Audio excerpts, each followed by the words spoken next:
Sitting Bull and his tribe of Redmen would be proud of these special native Indians. They spend about 6 hours a day practicing a number of authentic Alabama Indian dances, including the paddle dance.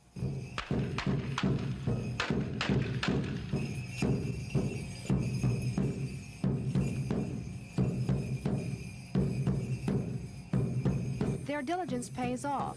The Cherokees are winners of several first-place trophies at Boy Scout competitions throughout the state, but Sitting Bull probably would have been especially proud that these Indians who volunteer to participate are deaf.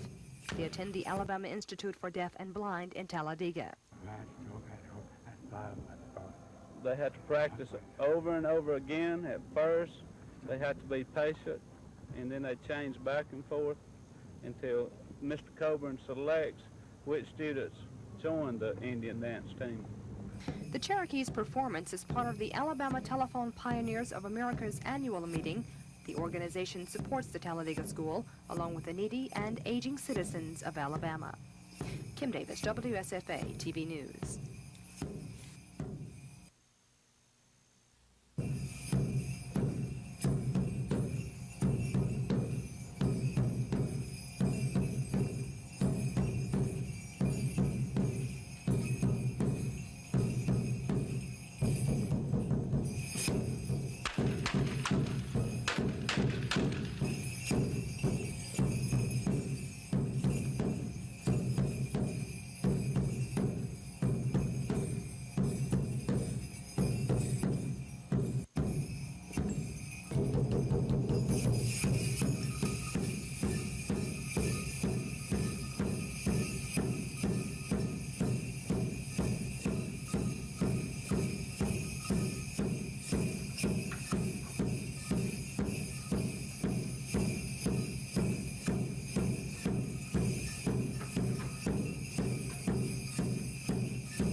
The awards were presented in conjunction with Alabama's observance of Armed Forces Week, set aside by Congress to honor the men and women of the armed forces.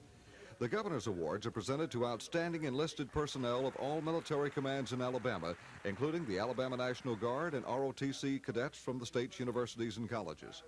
Among those receiving awards were Specialist 4 Donald Fleming of the U.S. Army Aviation Center at Fort Rucker, Sergeant David McGilvery of the Marine Corps Reserve in Montgomery, Master Sergeant Kenneth Price, representing the Air University at Maxwell Air Force Base, Technical Sergeant David Kowalski of the Air Force Reserve at Maxwell, Cadet Edward Gibbons, Jr. of the Army Reserve Officers Training Corps at Auburn, and Midshipman William Johnson of the Navy Reserve Officers Training Corps at Auburn.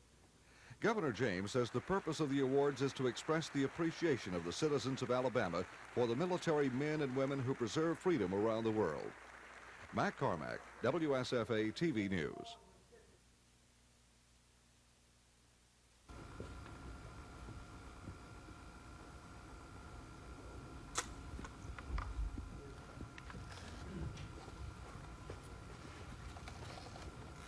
To accept the portrait on behalf of the Supreme Court. Lectured on the subject, The Ideal Appellate Judge. In the most recent issue of the report of an appellate judge can only be good if he is effective. This means that he must be a team player, ready, able, and willing to do his share of the work, understanding and helpful to his colleagues.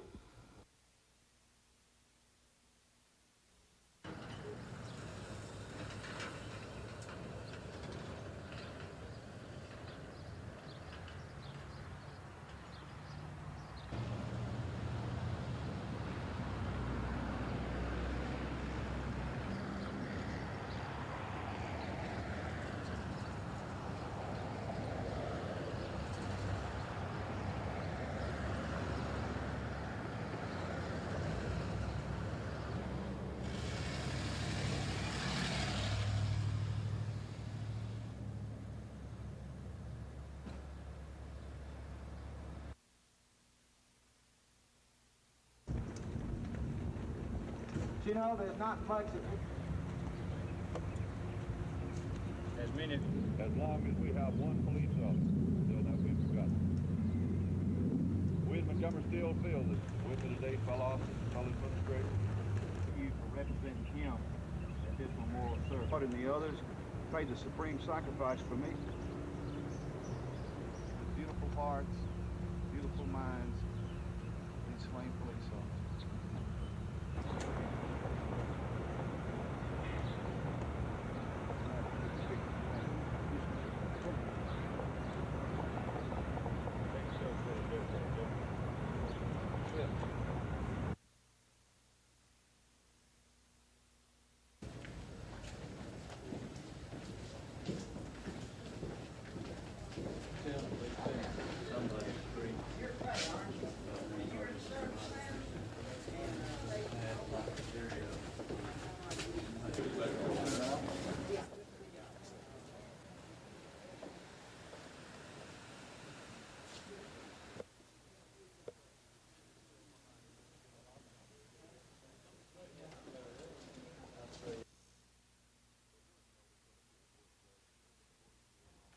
The hearing held in front of Circuit Court Judge William Gordon gave attorneys the chance to argue if the death sentence recommended by the jury should be carried out or commuted to life in prison without parole. Defense attorney Ira DeMint asked Judge Gordon to give his client life in prison. He said Berard was mentally ill when the shooting took place and did not comprehend the seriousness of his actions. DeMint pointed out other mitigating facts in the case, such as Berard having no prior criminal record and the age of his client when the crime was committed. DeMint also told Judge Gordon there is something wrong with the law in Alabama that would allow a person suffering from a psychosis to be sentenced to death. He argued in favor of the state passing a law allowing a person to plead to a charge of guilty but insane. District Attorney Jimmy Evans kept his arguments short, saying there isn't a case where the death penalty should not be applied if this is not the case. He asked Judge Gordon not to buy DeMint's arguments and, just like the jury, sentence Berard to death. Judge Gordon is expected to rule on the case next week. Don Phelps, WSFA TV News.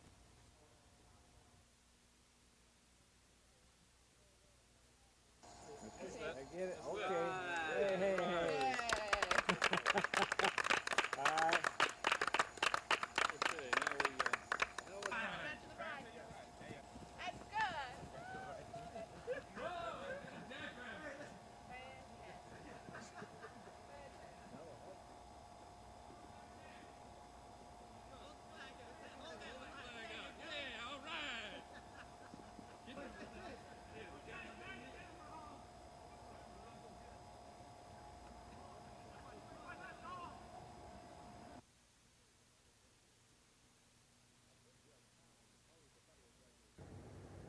A three-judge panel composed of federal judges Truman Hobbs, Frank Johnson Jr., and Myron Thompson are hearing the case which challenges the constitutionality of the plan for House and Senate lines established back in 1972. Federal law reportedly insists that the reapportionment plan drafted by the legislature last year and rejected by the Justice Department last week is not before this court, even though it could serve as a basis for a solution to the problem. The three-judge panel told the state's attorney, Tommy Thigard, that the legislature had until June 4th to come up with a plan and until June 8th to have the U.S. Attorney General and Justice Department endorse it. Are you comfortable with the deadlines that have been set? Well, given the time when the election is set, they are reasonable. We'll do the best we can under the circumstances. Attorney Blacksher, who filed this suit, was given until May 21st to offer his own reapportionment plan should the state not meet its June 8th deadline. Blacksher's plan would then possibly be considered as an alternative that this three-judge court could impose. In light of the fact that the Attorney General has objected to the 1981 Act, the focus now technically changes to the 72 Act. As a practical matter, though, everybody is still looking at the 81 Act. That will be the act that will be examined and modified by the legislature when it meets in special session, and that's the act that the court eventually will have to respond to when plans are submitted. Blacksher and his staff are now finalizing their alternative plan, and Thigard and his staff are preparing for a meeting Monday in Washington with the Justice Department, where they hope to find some direction the legislature can take to changing its reapportionment plan of last fall. That change could come during a tentatively scheduled May 24th special session. Chris Grimshaw, WSFA TV News at the Federal Courthouse.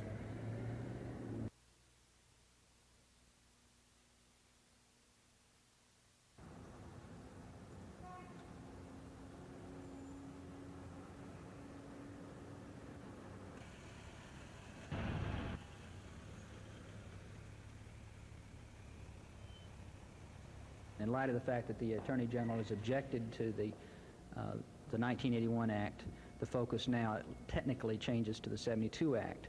As a practical matter, though, everybody is still looking at the 81 Act. That will be the act that will be examined and modified by the legislature when it meets in special session, and that's the act that the court eventually will have to respond to when plans are submitted.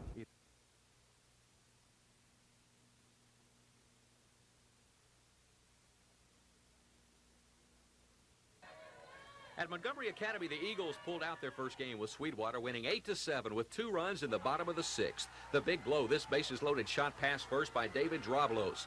Bill Babcock and Ronnie Trotman will come in to score. The catcher fires to second, trying to get Droblos, but he's called safe. The relay to the plate, however, will nail Walter Tutt trying to score. A rhubarb follows. Sweetwater coach Nolan Atkins is thrown out of the game as he protested as a safe call at second. It didn't help, though. MA went on to win it 8-7. At Alabama Christian, Jeff Davis clinched the spot in the 4A finals, picking up a run in the 5th to beat Fairhope 6-5.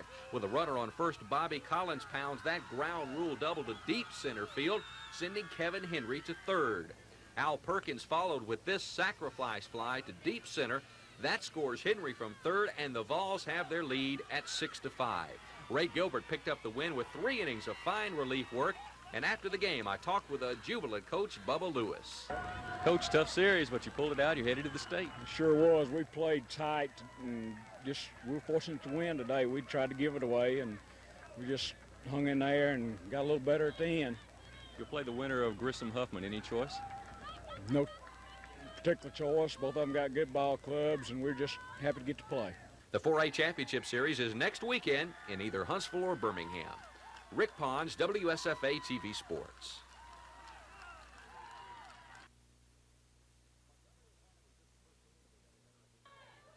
Montgomery Academy took the first game of their doubleheader against Sweetwater, coming from behind for an 8-7 victory.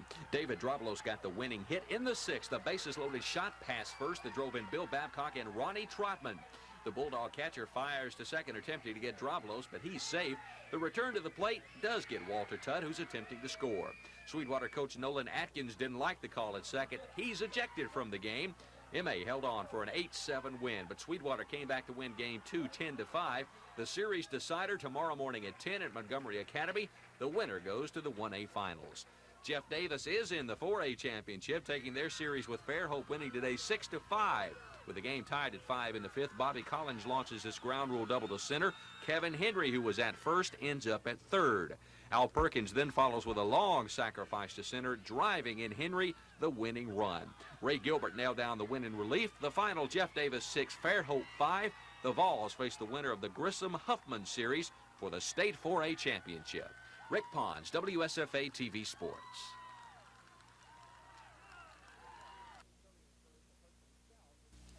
So far, the San Antonio Spurs have hurt themselves with terrible foul shooting, only about 60% in the first 2 games. But more than that, Los Angeles is beating them at what the Spurs do best. The Lakers own a clear edge in rebounding. And time after time, they've turned those rebounds into mile-a-minute fast break buckets at the other end. Despite the problems so far, though, Spurs coach Stan Albeck says his team can still turn it around. You know, they've got a great opportunity to come back, and they've always responded to adversity. I've said this all the time. When their backs are to the wall, hey, they scratch and claw and bite and hack, and they find a way to win, and that's what we're planning on doing when we go home. The Spurs will get plenty of emotional and vocal support from a fired-up San Antonio crowd, but the Lakers figure they're playing so well, the crowd won't make any difference. We can play down there, and I'm very confident that we're going to go down there and win. It's up to them now. The pressure's on them. They have to hold court. They have to beat us 4 out of 5 games, and I don't know if there's a team in basketball that can do that. That point is particularly hard to argue since nobody has beaten the Lakers so far in 6 playoff games.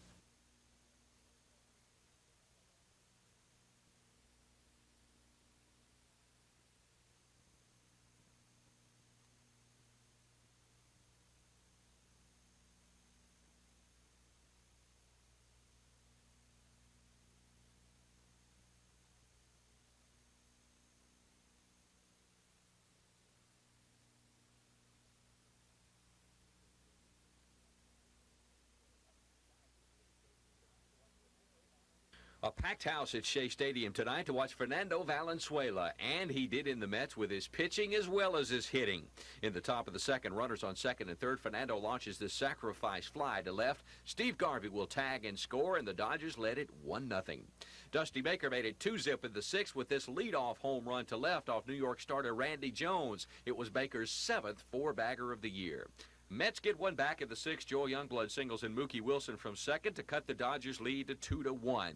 But L.A. will score two more in the eighth. They go on to win it 4-1. Fernando goes the distance with a 7-hitter. Rick Pons, WSFA TV Sports.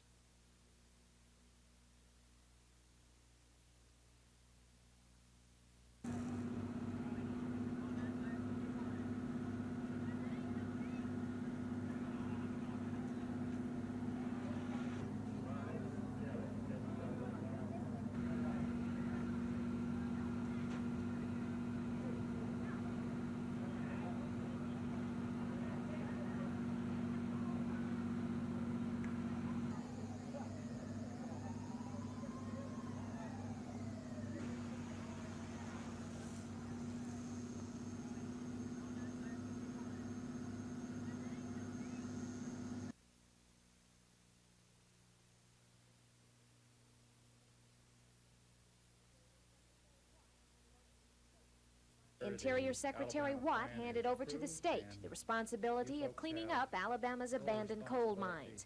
The ceremony took place today in Watt's Washington office, with Alan Summers of the State Surface Mining Reclamation Commission looking on. The state is now eligible for more than $10.5 million federal dollars for reclaiming abandoned coal-mined lands. We have not saddled Alabama's taxpayers with an expensive program without federal help. In fact, the programs that we have approved will bring about reduced costs, will reduce the cost of coal considerably, and we are sending by this action a positive signal to Alabama and the industry that this administration is committed to strike a common sense of balance and a delicate balance between environmental practices and results. Summers expects 400 to 500 general labor jobs to be created by the new Surface Mining Reclamation Commission, many of them in nearby Walker, Jefferson, and Tuscaloosa counties. Summers says with the state's 14% unemployment rate, the excavation and engineering jobs should be a big boost for the area's economy. Throughout today's ceremony, Secretary Watt referred to the strip mining policies of the Carter administration as ridiculous and at even one point abusive. But after 3 years of trying to get this project through and standing there holding the government's check for $3.9 million, all Mr. Summers would say is it's a lot easier working with the Reagan administration.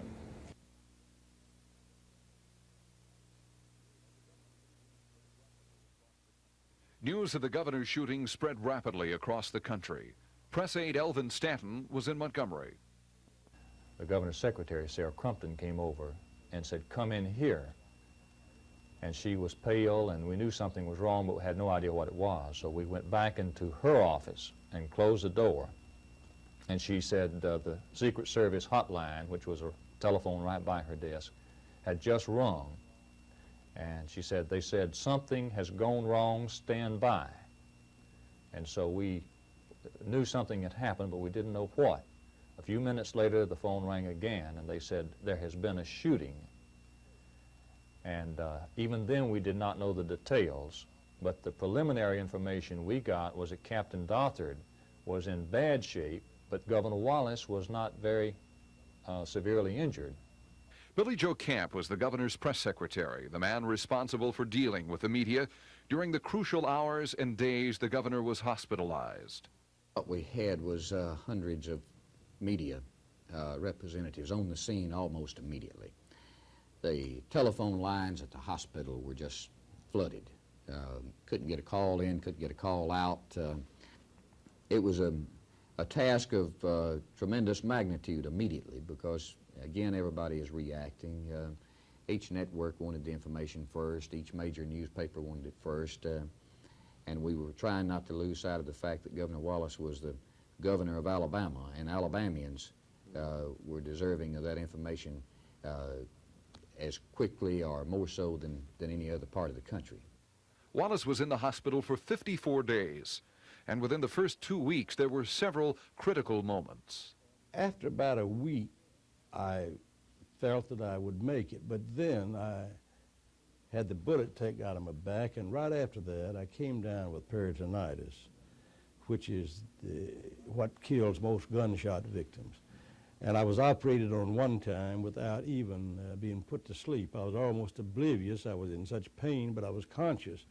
All of a sudden I felt a jab of pain, and of course they had rammed the knife into my side about that far, and of course outpoured all this stuff, you know, and they said, they told me later that you would have died on the way to the operating room, and there was only one way to keep you from dying. We thought you was going to die then, but this is the only chance, and it worked. Wallace recovered but was paralyzed from the waist down. But even with his physical handicap, he came home to Alabama and won re-election 2 years later for a third term as governor, and is coming back for more in 1982. I'm Bob Howell, WSFA TV News.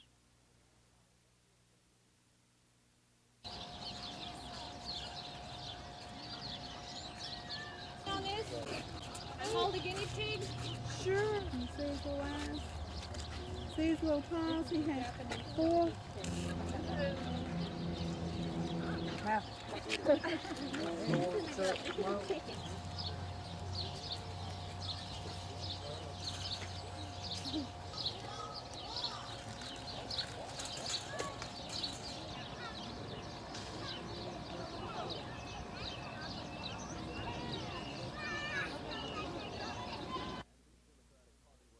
With pencils and paper in hand, these Democratic Party workers are taking notes on how to conduct a successful campaign that hopefully will result in the election of their chosen candidates.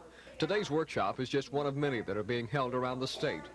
Louise Lindblom, executive director of the Alabama Democratic Party, says the Democrats are ready for the upcoming election. We're going to be ready with state-of-the-art campaign techniques, and we're going to be ready for the Republicans, and we're going to take them all again. Mrs. Lindblom says in the past, many campaigns have been haphazardly run and resulted in political losses. To teach people and candidates in Alabama that you no longer can run your campaign out of your back pocket.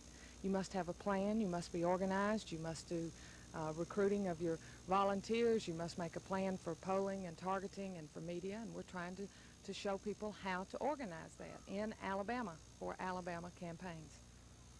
Mrs. Lindblom says Reaganomics are resulting in a loss of confidence in the Republican Party by the American public, and she says the Democrats will be able to utilize that point during the election. In addition, she says she anticipates the defeat of numerous Republican incumbents this year. From Democratic headquarters, Dan Black, WSFA TV News. Well, we've been all over the state.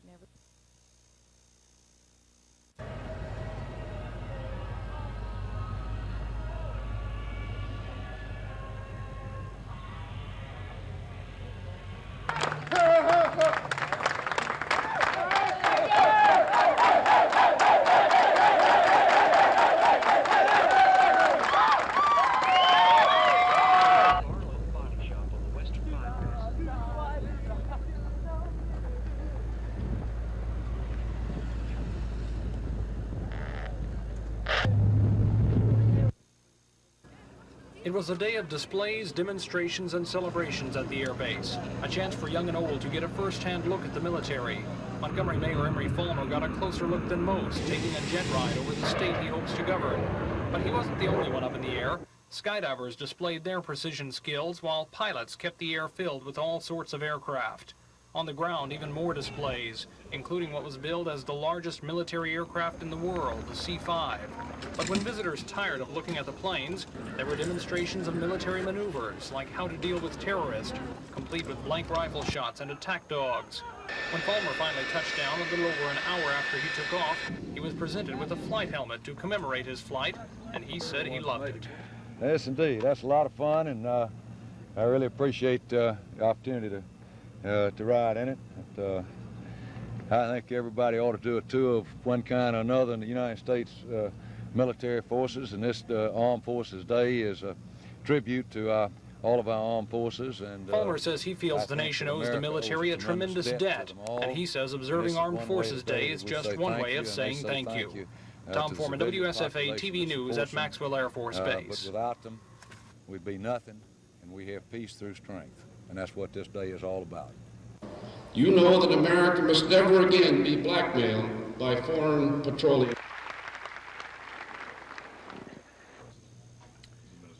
Well, I would say you in Alabama would join me in rating the economic policies about D-.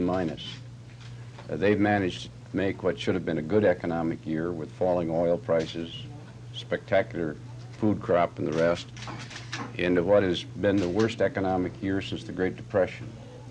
Highest unemployment since then, the highest bankruptcy since then, and the highest deficits in the history of our country, but that understates it. In the next 4 years, unless they change, it will add more to the federal debt than was added since George Washington. It's been a disaster.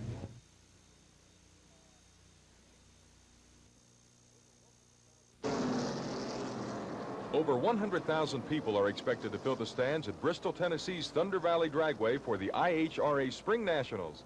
The three-day event will feature the 3 pro classes and 6 sportsman divisions, with Billy Meyer, Gary Beck, and Warren Johnson the men to watch in the pro classes. Warren Johnson will be looking for his 4th consecutive pro stock title in the Spring Nationals, and in the funny car division, Billy Meyer will be looking for his 3rd straight win, facing tough competition from the IHRA national champ Raymond Beadle and his Blue Max. It's a very competitive sport, and you can't get too close to anybody. And we've had a few altercations in the past, and we're not friends, you know, say maybe for a 6-month period or something, but it's the same as any sport. You can't get too close to your competition, or it's hard to compete against them.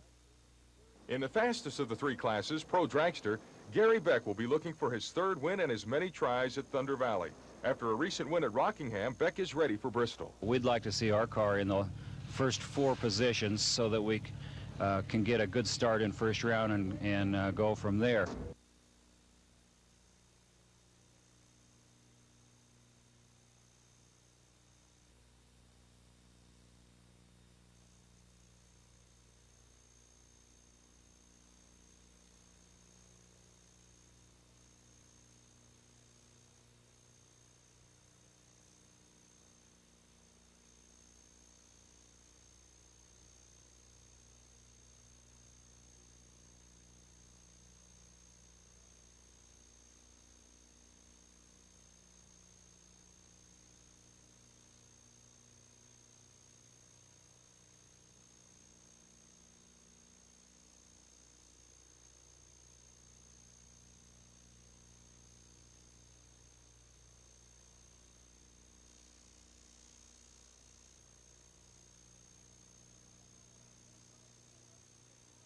Holding on to that lead by 2. Linkage is now in 2nd. Laser Light in gear on the outside is 3rd. They straighten away in the stretch. 3/16 of a mile to go. Aloma's Ruler has the lead by 1.5 lengths. Linkage is 2nd, and down the stretch they come. Into the final furlong. Aloma's Ruler on the inside, digging in, holds on to the lead by 1. Linkage on the outside, coming on to challenge. The others are far back. Aloma's Ruler in front all the way, holds it. On the outside, Linkage coming on. Aloma's Ruler, the winner of the 107th running of the Preakness. On the outside, it was Linkage getting the place spot. About 5 lengths farther back, it was Cutaway after that bold style, then Laser Light, then reinvested in Waterbank Trail. Jack Cannell took his horse, Aloma's Ruler, to the front right away. Held off the late charge of Linkage through the stretch and wins this Preakness in the final time of 1 minute 55 and 2/5 seconds.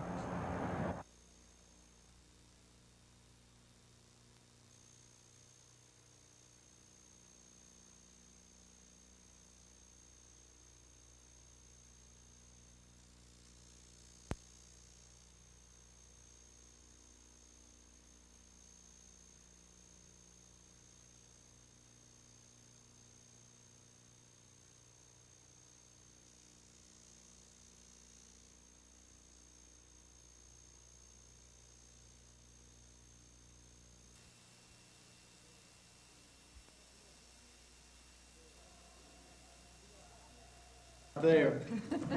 You know, Dot has a nickname.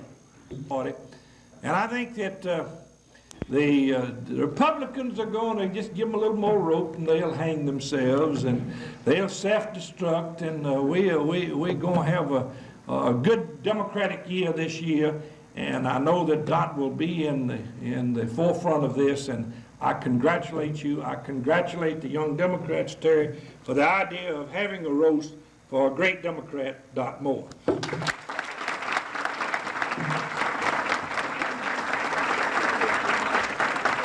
Thank you, Senator. Do you think that Arthur Bremer acted alone? I do not. I really do not. It seems that every one of the killers of people who have been in political life have had a self-serving diary. And I frankly think that he did not act alone, but I have no proof whatsoever, and the law enforcement has no proof, and you cannot, and I even see faces in my own mind about who might have had something to do with it, but it would be very unfair to even mention, intimate who they might be, because I have no proof. Published reports said that former Watergate conspirator E. Howard Hunt went to Bremer's apartment immediately after the Wallace shooting and arrived before the police and even before the FBI could get there to search Bremer's room. Later, Hunt testified that he had been ordered to go there by Nixon aide Charles Colson, who supposedly told Hunt to look for left-wing propaganda. But I have never in my mind indicated in my mind or otherwise that when the question propounded to me, do you think that Bremer was connected with the plumbers, which are of course connected with the president's office? And I want to say emphatically that I do not, under any circumstances, want to imply one iota that the President of the United States knew I had anything to do with my being shot. I have always said there were some questions about about the shooting that were unanswered in my mind. How did the man acquire money enough when he was hardly made a living to travel over the country, to buy guns, to stay at the Waldorf Astoria, to rent limousines, and things of that sort? The fact that he kept a diary. Sirhan kept a diary. Oswald kept a diary. This man never kept a diary in his whole life up until this time. But nothing concrete has ever been established to prove that there really was a conspiracy. I'm Bob Howell, WSFA TV News. Bremer was sentenced to 53 years in prison for his attack on Wallace, but he's eligible for parole in 6 years. He's currently in this prison, the Maryland Correctional Institute at Hagerstown. But who is Arthur Bremer? What were his motivations? After the shooting, authorities found out that Bremer had apparently been stalking Wallace along the campaign trail for some time. I saw Arthur Bremer at Hagerstown, Maryland, maybe 2 weeks before this actually took place. And the only reason that I remember Bremer was that he applauded longer and louder and harder and stomped his feet more, and apparently trying to be one of the crowd, but he made himself obvious by being too vociferous and too loud. Now, 10 years later, sitting in his wheelchair in an office looking up Dexter Avenue toward the state capitol, George Wallace says there's no bitterness for what Bremer did. Well, really not. I really never think of Arthur Bremer. You know, I have got to the point where I asked the Lord not to let me even feel hard against my political enemies who tell things about me, some of them in the media. And I sometimes have a hard time repressing feeling more against them than do Arthur Bremer. Frankly, I've forgiven Arthur Bremer, and I hope he's been forgiven, and I hope that the Lord sees fit to use him somehow in his kingdom and in the coming of his kingdom, because you cannot live and inherit the kingdom of God within a hate in your heart for anyone, and I don't hate him. And in fact, I never think about him. And if he were to come to see me, I would see him. I would not be bitter toward him. I just ask him that I hope he'd ask forgiveness. I'm Bob Howell, WSFA TV News.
think that his name was Nelson P. Whitney. He says a Republican, married, 2 sons, Republican, of course.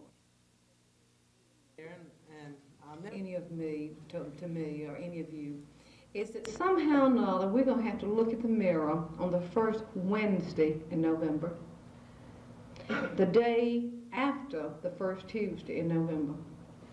And I think that's going to tell whether we said all the right things to each other tonight, if we really like each other, and if we really will coordinate and cooperate, if we can put ourselves together.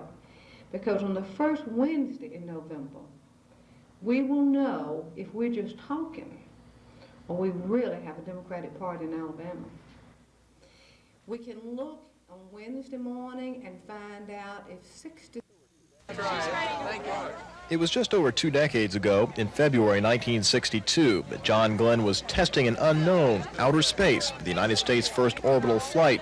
John Glenn has gone from astronaut to Ohio's senior senator, yet he's still testing the unknown, now as an oft-mentioned candidate for the presidency. He downplays that candidacy, saying right now he wants to see how the president's economic plans work out. But it was easy to see that it's appearances like this one for 1st District Congressman Earl Hutto that will pave the way for support should he choose to run in 1984. U.S. Senator John Glenn. John? Thank you. Thank you. Perhaps thinking of divisions within the party, in his remarks to Democratic leaders from all 5 Gulf Coast counties, Glenn expressed a unity theme. However, he took time to talk about the nation's budget and to lash out at those who are critical of increased defense spending. I guess it makes me unhappy, or it burns me up a little bit, when people always say, well, should we have defense or should we have a social program? As though there was a choice. Because in the 23 years I spent in the Marine Corps, I thought that we were at that time providing the greatest social program for our country that has to come first, and that is keeping our people alive and free and independent.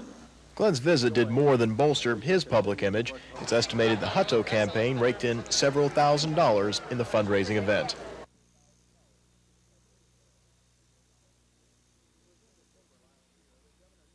It was in December last year that Governor James made his 12-day tour of Japan and Korea. He had hopes of luring industrialists from those countries to come set up operations in Alabama. James came back from the trip saying over a dozen companies had promised to look at Alabama as a potential site for U.S. operations. And it convinced James the trip was a success. Well, the bottom line is that we have moved into what I believe to be a competitive position with our other sister southern states primarily. And so it may be. Just a couple of months ago, the Consul General of Japan, Ryo Kawati, came to visit James and called the governor an important link between Japan and the U.S. Alabama is an integral part or central part of the southeastern United States, with which Japan are developing very close economic ties these years. The Korean delegation in Alabama today is led by South Korean Commerce and Industry Minister Suk Jun-soo and Gold Star Company President Shin Koo-ho. The Gold Star Company is building the first Korean plant in the country, a color television factory in Huntsville. This afternoon, the Korean delegation was to tour that plant before flying into Montgomery later this evening for a reception and dinner here at the governor's mansion. Tom Foreman, WSFA TV News. The leaders of the Korean delegation are South Korean Commerce and Industry Minister Suk Jun-soo and Gold Star Company President Shin Koo-ho. Gold Star is building the first Korean company in the United States, a color television factory in Huntsville. Earlier today, the group was to tour that plant.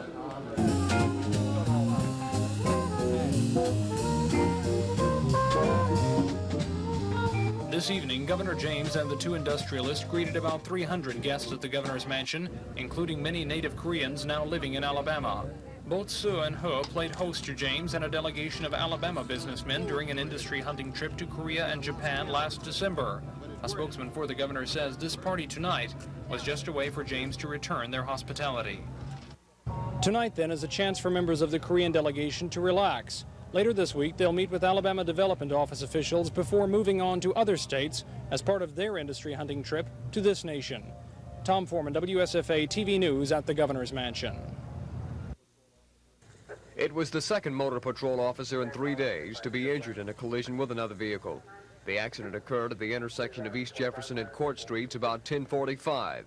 Injured was Officer Michael Mims. According to Mims' partner, J.L. Jeffcoat, who was riding just ahead of Mims, the officers were traveling east on Jefferson Street when a car traveling north on Court Street drove out in front of the motorcycle driven by Officer Mims.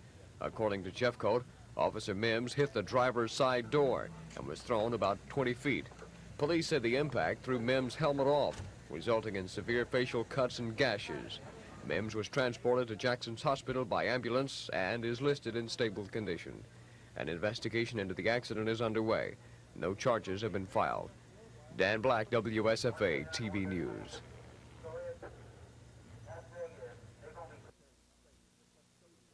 The Secretary of State is a custodian of the Great Seal of Alabama. In that office, the seal is affixed to proclamations, resolutions, and other official actions of the governor, legislature, and other elected state officers. The seal is also seen on diplomas, books, decorative wall hangings, promotional literature about the state. And if you'll look closely, you'll see the seal etched in stone in front of the state capitol. More recently, the seal has shown up on some political campaign material. And Secretary of State Don Siegelman says politicians should be careful not to mislead the public. Could you say that perhaps the use of the seal on campaign literature would be inappropriate? I would certainly not advise it. I think that one is running the risk of drawing himself or herself into unnecessary political criticism. And again, if it's used in a way that is deceptive or if it misrepresents the truth, then my office would seek an injunction to prohibit the material from being distributed. Dennis Latham, WSFA TV News.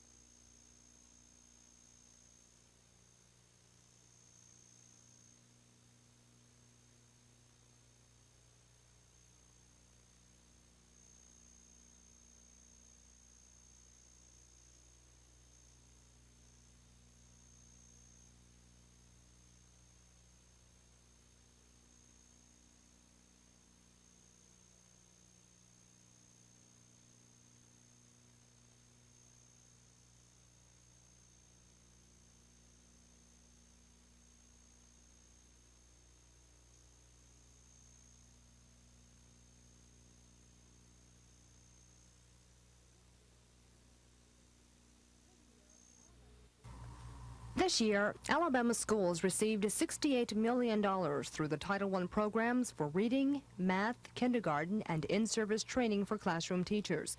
The amount of funds is based on the number of low-income students eligible for the remedial programs. This year, more than 144,000 youngsters benefited from the programs. But now, next year's federal funding under Title I depends on whether the U.S. Department of Education uses the 1970 or 1980 census data.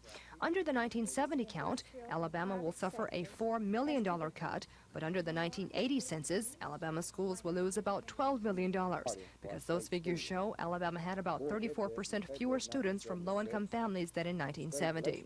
The state of New York has filed an injunction seeking to force the government to use the 1980 data. However, education officials say they were told funding will be allocated based on the 1970 figures. Since they had published it in the Federal Register and said that they would use the 70 data, we felt that they should continue with that since our locals had made those plans. Education officials say they expect the court battle to be resolved before schools across the nation open next year. In Alabama, officials say they need an answer before schools close later this month, so they'll know just how many teachers and school support personnel won't have a job next year. Kim Davis, WSFA TV News. 4 years ago, Attorney General Bill Baxley ran an unsuccessful race for governor.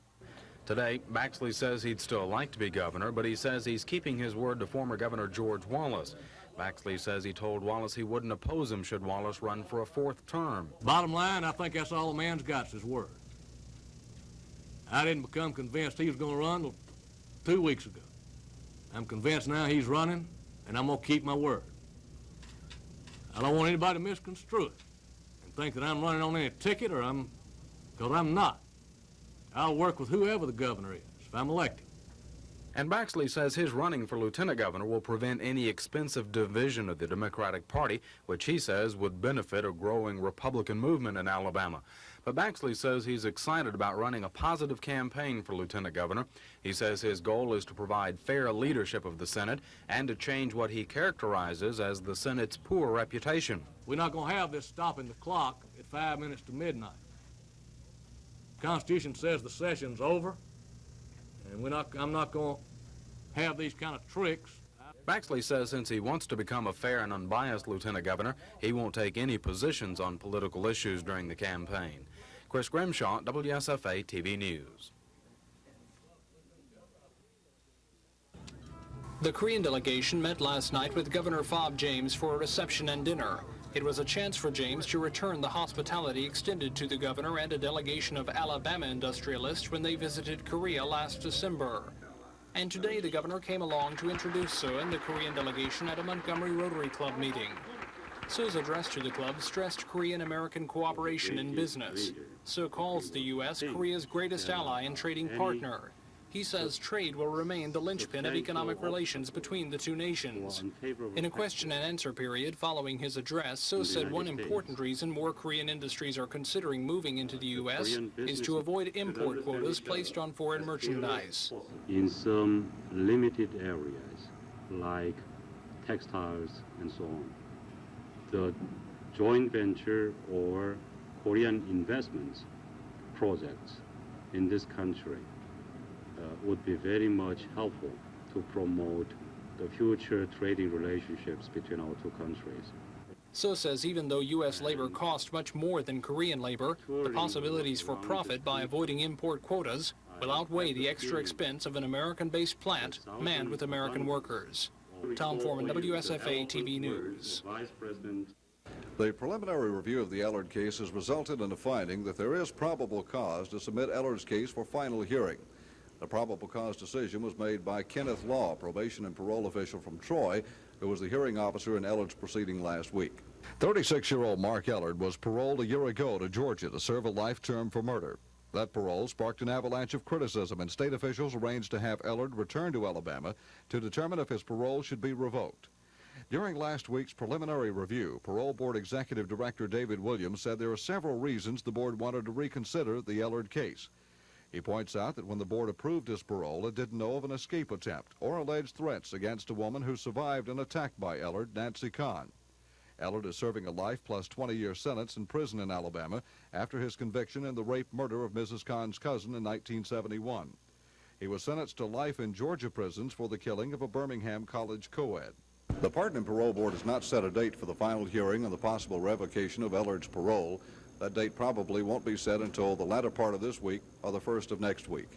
Matt Carmack, WSFA TV News.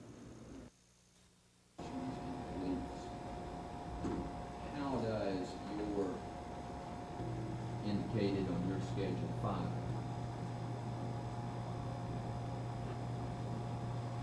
what you did in your analysis equals the indicated dividend at time?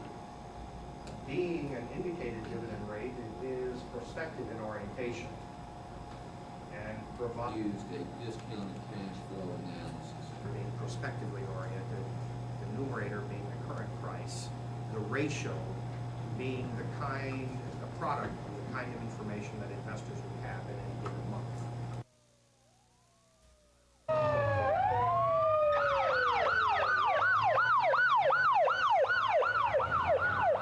Traction Avenue, January 5th, 1982. 25-year-old Montgomery police officer Mary McCord shot and killed.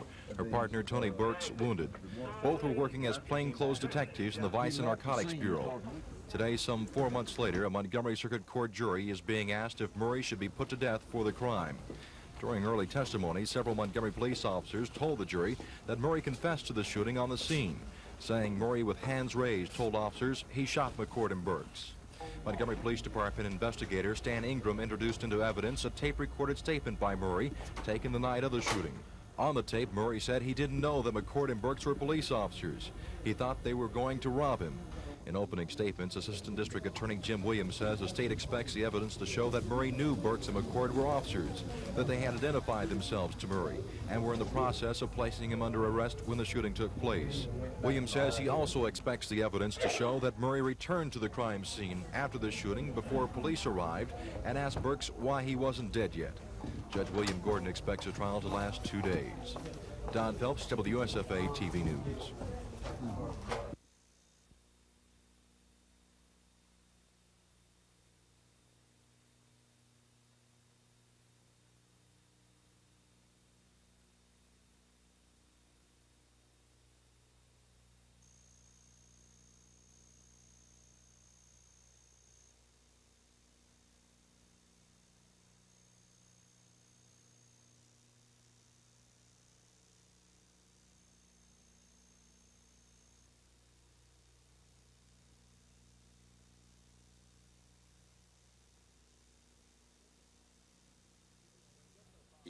United States. When Governor Fob James went to Korea and Japan last December with a group of Alabama businessmen, he was hosted by Sir.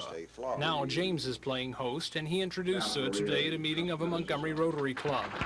Sir told the crowd he sees no major obstacles to Korean industries establishing plants in the U.S. And Sir says there are many pluses. Labor at relatively cheap prices as compared to the other areas of the United States is very attractive factor. Sir says even though American labor is more expensive than Korean labor, being able to avoid import quotas will make American-based plants profitable for Korean industries. And Sir says his country is interested in Alabama for its resources. Korea is limited in resources, and Sir says ready access to many of Alabama's raw materials, like cotton for textile mills, may very well help bring more Korean companies to the U.S. Tom Foreman, WSFA TV News. Budget comes from local sources. There are only 3 local tax producers. Ad valorem, produce, equipment updating, roofing needs, a minimum of each of these, but yet they are very much needed and are very wisely used. And just glad that they don't find an ex of our conscience. We recognize